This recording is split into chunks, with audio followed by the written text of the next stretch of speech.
The hidden psychological cost of going to Mars.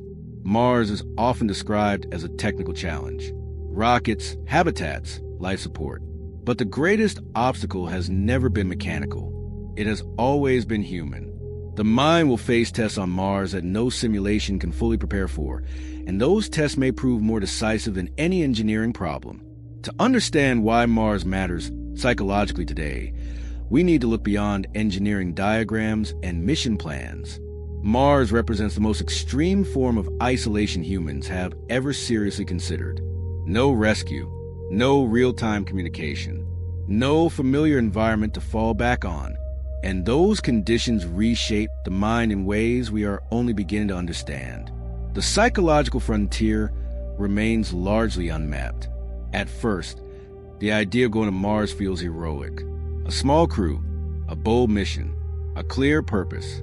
But that clarity fades quickly when distance becomes permanent. Communication delays stretch conversations into fragments. Every message arrives late, stripped of immediacy and comfort. Emotional support becomes abstract. The spontaneity that sustains human connection disappears entirely. The environment itself compounds the strain.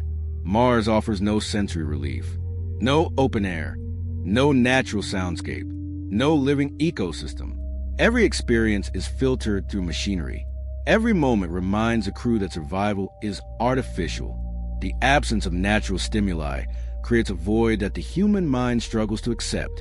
Studies of isolation on Earth reveal early warning signs: sleep disruption, cognitive narrowing, emotional flattening, conflict escalation. On Mars, these effects would not be temporary. They would be continuous. There is no leaving early, no stepping outside the experiment. The duration alone transforms manageable stress into persistent burden. The red planet transforms time as well. Days blur. Seasons lose meaning. Milestones feel distant and muted. Without familiar markers, motivation erodes. Purpose must be actively maintained, not assumed. The rhythm of life that humans take for granted would need to be artificially constructed and defended. Mars challenges the assumption that humans adapt automatically. Adaptation has limits, and those limits are psychological before they're physical. The cost of going to Mars is not paid only in resources or risk. It is paid in mental endurance. That currency may prove harder to generate than any material supply. As mission simulations extended in duration, the psychological strain became harder to ignore. What began as manageable discomfort slowly transformed into persistent stress, not because conditions worsened, but because they never improved. The monotony itself became the adversary. Isolation reshapes perception. Small problems feel larger. Minor disagreements linger. Without new stimuli, the mind turns inward. On Mars, there would be no escape from that feedback loop. Every thought would echo inside a confined environment. The walls would seem to contract as time passed. Communication delays intensify this effect. Conversations lose rhythm. Emotional cues arrive late. Reassurance comes after the moment has passed. Crews would have to process fear, conflict, and grief alone before any response could reach them. That delay transforms dialogue into monologue and connection into memory. The lack of natural life compounds a burden. Humans evolve surrounded by living systems. On Mars, everything alive will be intentional and fragile. Plants would be resources, not comfort. Animals would be absent. The subconscious sense of belonging would erode. Even the most disciplined mind would feel the absence. Psychological studies show that prolonged confinement alters decision-making. Risk tolerance shifts. Patience thins.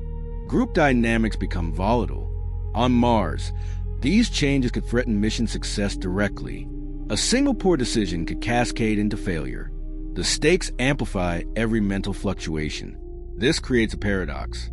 The people most capable of reaching Mars are highly disciplined and resilient. But even resilience has limits when stress is constant and unrelieved. Mars does not break people through drama.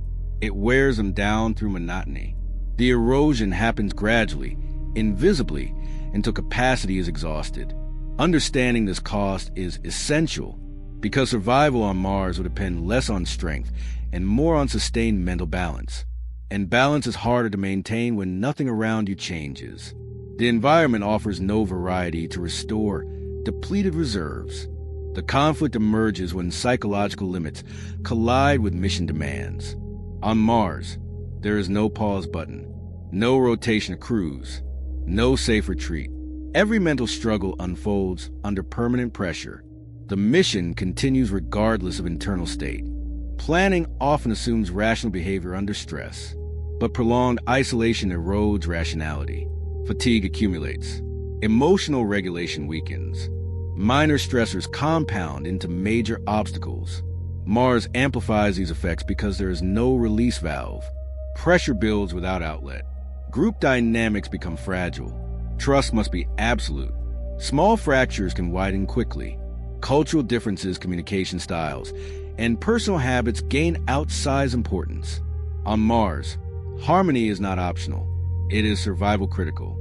Disagreement cannot be walked away from. There is also an identity conflict. Astronauts are trained to perform, not to rest. On Mars, performance becomes constant. There is no separation between work and existence.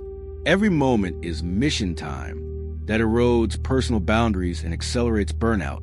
The self becomes subsumed by the role.